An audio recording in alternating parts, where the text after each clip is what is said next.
Okay, we're starting the title match of the 2012 U.S. Open, Pete Weber versus Michael Fagan. And I think I get to start. Yes, I do. And actually, I'm starting with the same ball that I used the first 3 games, which was a Marvel Pearl. And, you know, I'm feeling really good right at the moment because I've won 3 games, so I'm feeling really good about myself and how I'm throwing the ball. You know, this one creeps a little high. I was fortunate just to leave the 4-pin.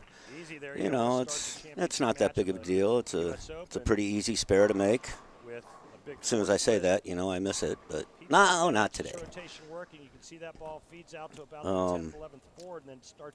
You know, when I let it go, I thought I threw it pretty good. It just grabbed the lane a little bit early. So, you know, you got to go high every once in a while.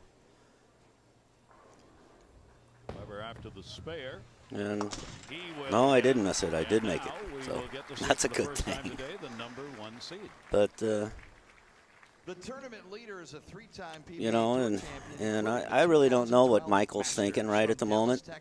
I think he might be a little bit nervous, bowling for a title at the U.S. Open, and especially against me. You know, I know I don't intimidate the young kids anymore, but, you know, I still might have some intimidation to them when it comes to the U.S. Open.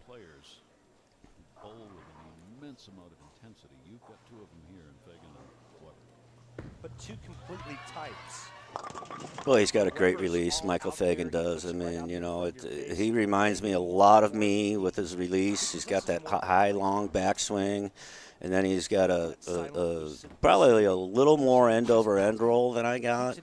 But his release really reminds me of mine, which is pretty cool, you know. You don't say that about many people, but what a great release he's got, what a great attitude he's got. And, you know, to lead the U.S. Open like he did was fantastic.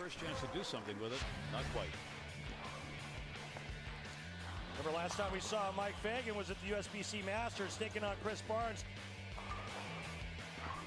As you're seeing the results of the 2012 or 2012 USBC Masters, you know, another USBC tournament that we're thankful for the USBC stepping up and taking responsibility and sponsoring these 2 tournaments for us.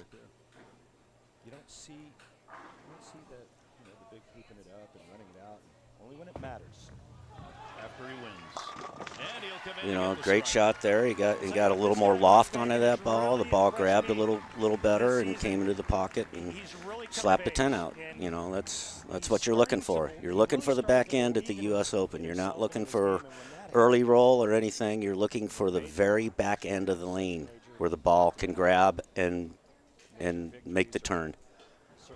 Now, as you see, I've made a ball change here. Not real sure what ball I changed to, but you know, it's a little smoother ball. It goes a little farther down the lane for me. You know, great shot, ring 10. There's nothing you can do about that. And then I look at the fans over there, and the kid cheered when I left the ring in 10, and I didn't appreciate that. That's why I'm staring him down. And as soon as I make the spare, I look at him and say, I don't care if you root against me, just don't let me hear it. And you know, that's fine. I don't mind people cheering for Michael, but don't root against me because that only pisses me off and makes me more mad. And I told him it's called sportsmanship, pal. I said, do it again and I'll have you removed. So, and he knows who he is. He won't even look at me. So, you know, I've thrown 2 pretty good shots, but, you know, here I go. I'm picking back up the Marvel. You know, I just had a little more confidence on that lane. I could get a little bit deeper because the ball return's not in my way. And well, that's all right, you know. It's a matter of filling frames in this tournament, trying to stay away from the opens.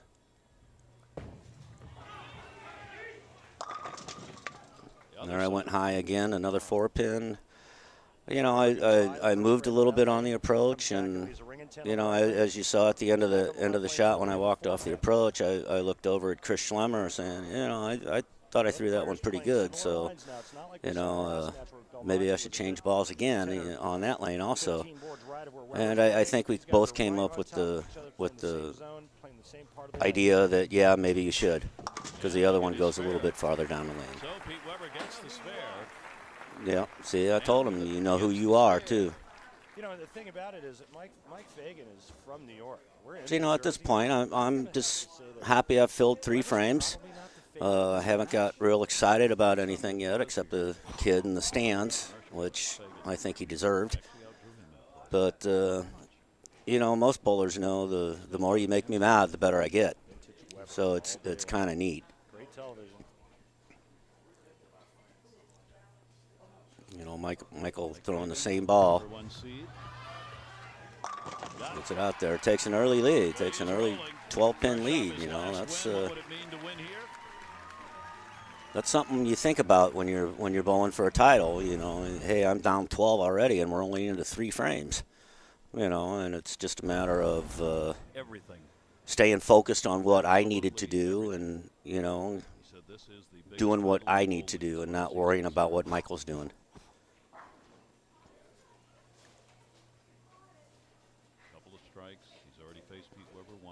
Yeah, he defeated me in match play, but you know it's not today. It's not the title match. Do it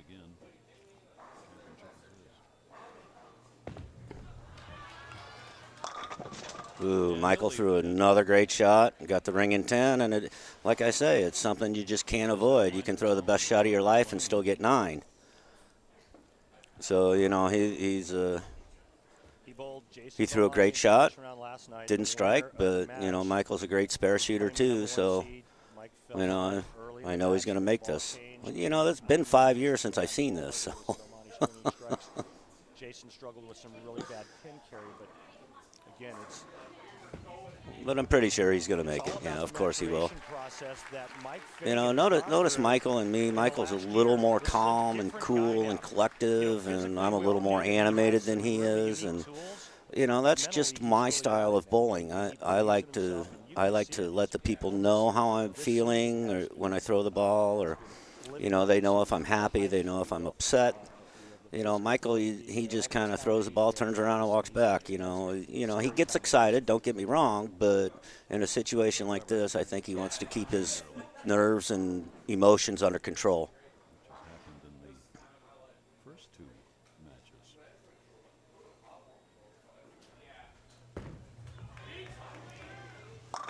There it is. I finally got a strike in the 4th frame. You know, kind of close the gap to 1 pin there. It says 11, but it's actually only 1.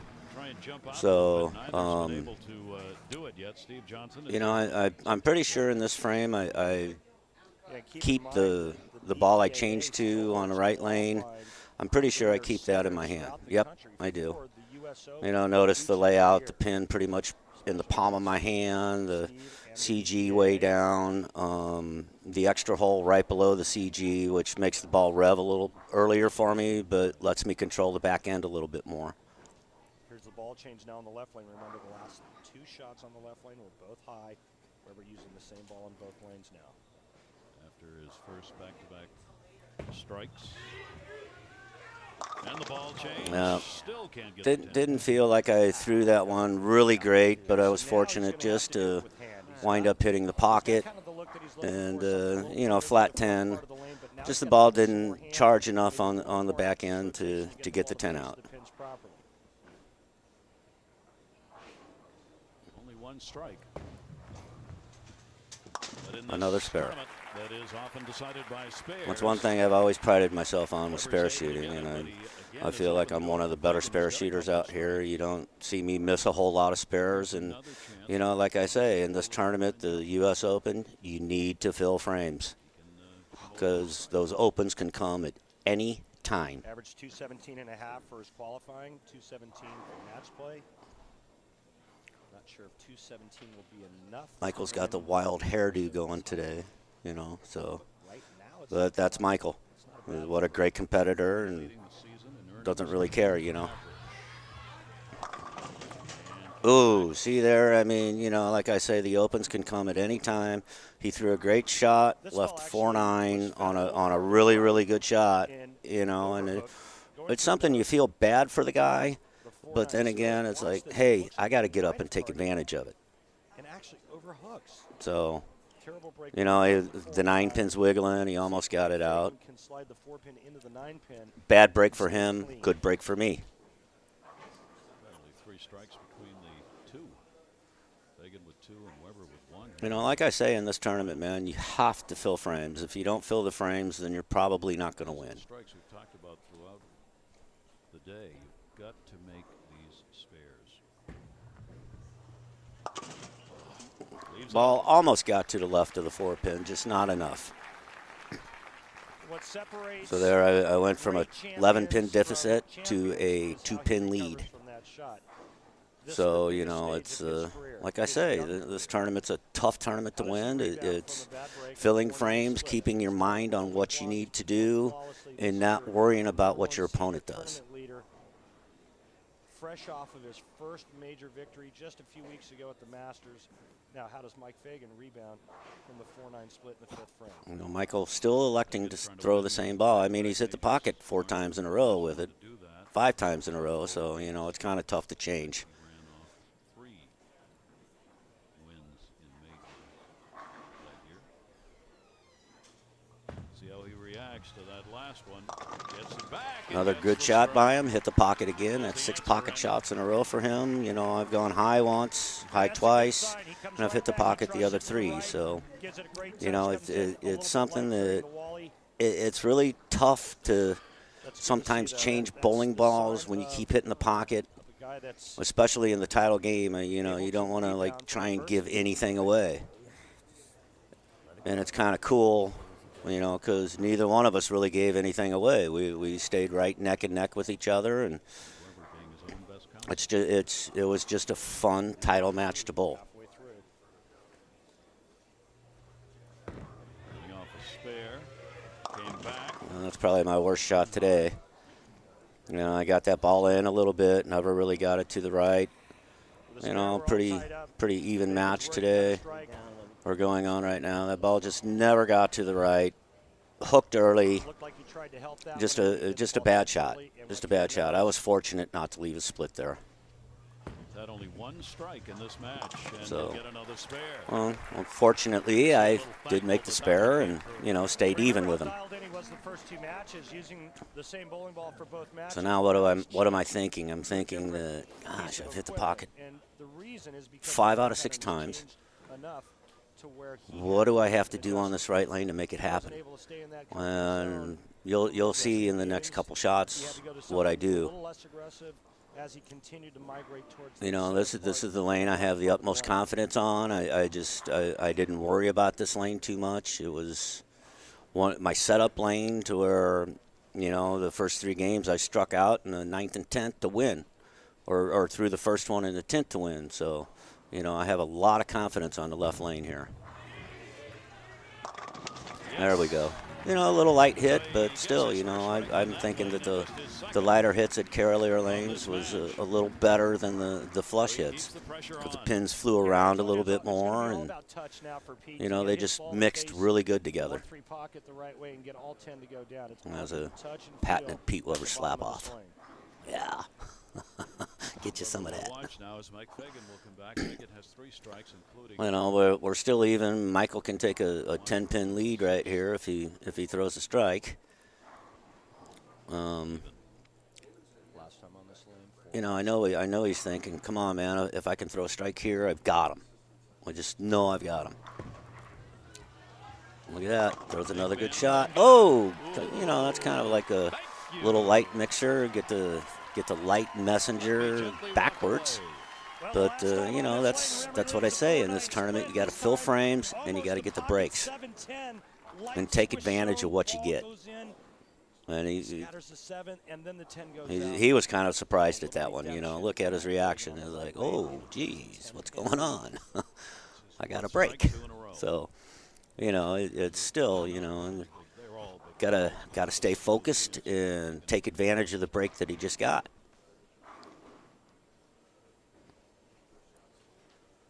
You know, I'm thinking he's thinking right now that, God, if he throws another one, I really put the pressure on him. So, Taking the number 1 seed, trying to beat Pete Weber. you know, he threw a great shot. The ball just seemed to like it. It seemed like it rolled out right before it hit the pocket and lost its drive into the pocket. And I'm pretty sure that's why he left the flat 10 right there.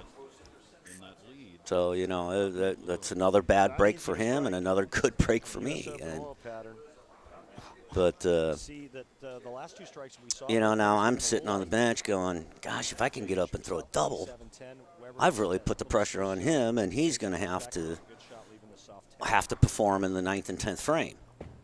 After the spare. Which I really didn't expect him to miss the spare either, because, like I say, Michael's one of the best spare shooters we've seen. Working on a strike, but Weber has yet to throw 2 strikes in a row. He's going to, You know, I was looking over at Chris Schlemmer right before Michael shot a spare, and I said, you think I need to move? And he says, yeah, I think you need to move at least 2. And so I decided, yeah, I'm going to move. If I go light, then at least I have a chance at the spare. And that's something that you think about these tournaments. You don't want to go through the nose and leave a big split and just hand the tournament to the guy or to your opponent. I think I did move like 2 boards left. I left my target the same. But watch, I'm taking a little more time now, a little deeper breath, a little more relaxed when I let the ball go. Look at the open hand. And yes, I got that light mixer again, and you know, like I say, it's the breaks. It's the breaks, filling frames, and winning this tournament. I will say there is some degree of luck in this, but there's some degree of skill in this too. As you can see, the Pete Weber go-off thing. Yeah, so. But, you know, it's fun, you know, because people at least know how I feel and what's going on in my head. Now I'm thinking here, boy, strike right here, he's really got to perform in the 9th and 10th frame, and I'm pretty sure that, you know, a lot of pressure, but, you know, as good as Michael is, I knew he was going to perform.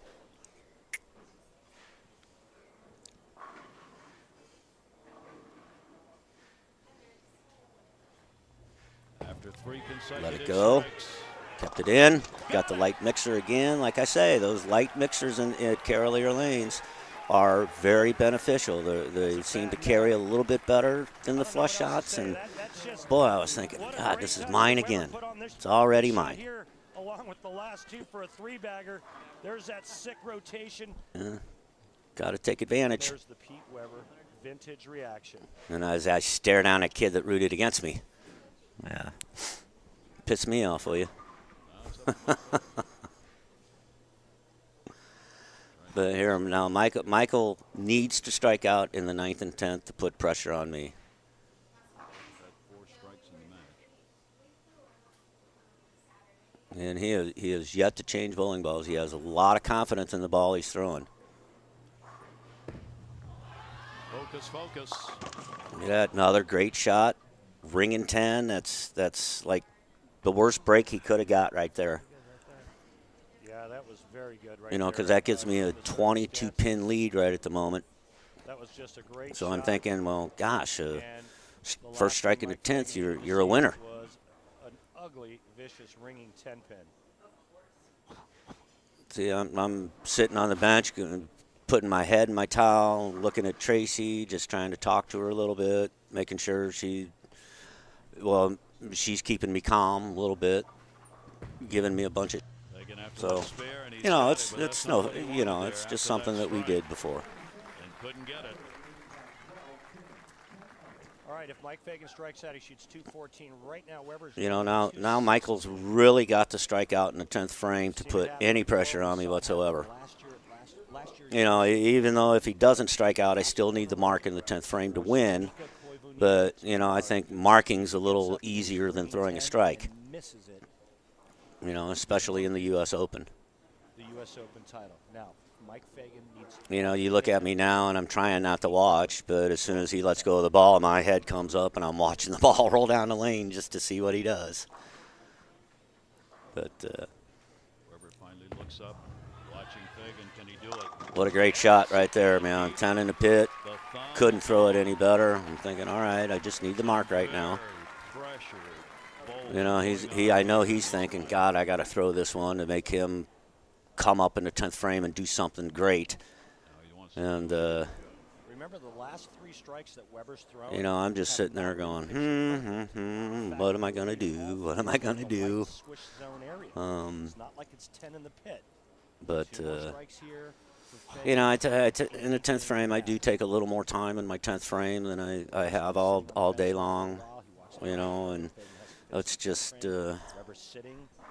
something that you think about, you know. It's something you can't get out of your head right at the moment. Yeah, you never know. Michael gave that one a little extra loft. Wow. Didn't get the ring 10, slapped the 10 out. Now I have Hit to him when you needed him. at least The number 1 seed. 9 spare Fagan strike in coming the 10th through frame. with the strikes that he had to have. And you know, it's every bowler's dream to have to get up in the 10th frame and throw 1 strike to win, even by a pin or by 20 pins. It really doesn't matter. It's every bowler's dream to get up and do this. And Michael got up and performed in the 10th frame Fagan's in no hurry. just like I expected him to. I mean, he struck out for 214, and it's what a great finish he had. And man, it's my adrenaline is going right now, and I'm trying to keep it under control. Fagan finishing it up. And right before, you know, Michael throws 10 in the pit right there, and he showed emotion. Come on, you know, and it's like, okay, and here my adrenaline is going, and Here in the first ball, Weber wins his 5th United States Open championship. you know, I'm looking and I'm taking my time. I'm thinking about, you know, I told Kirk, I said, you might as well give me my second one. And I was thinking, give me my second re-rack, not my second fine slip for taking too much time. But, you know, that's just something that, no big deal. No big deal. I didn't worry about it. Actually, I think it loosened me up a little bit, calmed me down a little bit more, and let me focus on what I really needed to do. Now, I throw this ball, and I let it go, and I was like, oh, man, that's 10 in the pit. I win. There's no big deal. U.S. Open Championship. Fagan will watch. There's the deep breath, relaxation. Oh, what a great shot. Hands up. Oh, ringing 10. I couldn't believe it. I was like, oh, my God, that was such a good shot. There was no way I was going to ring 10 on that. He needs to convert the 10 pin here. You know, he needs to strike on his fill. that ball was pure off my hand. I had the open hand going, and it just really didn't finish as strong as I thought it was, and it just happened to come in a little light. Ring 10, no big deal. Make the spare. Okay. If he gets 9, we have a tie. We'll go This might be the best shot of my career I've ever thrown. Coming up in the fill ball here. Excuse me, anything less than 9. You know, you're supposed to be nervous in these situations. I was not nervous at all. I was very calm, cool, collective. I knew exactly what I needed to do. And I want you to watch my push away to see how it goes out instead of down. It goes out, and that was key to that shot. It went out instead of down, so I knew I threw it good when I let it go.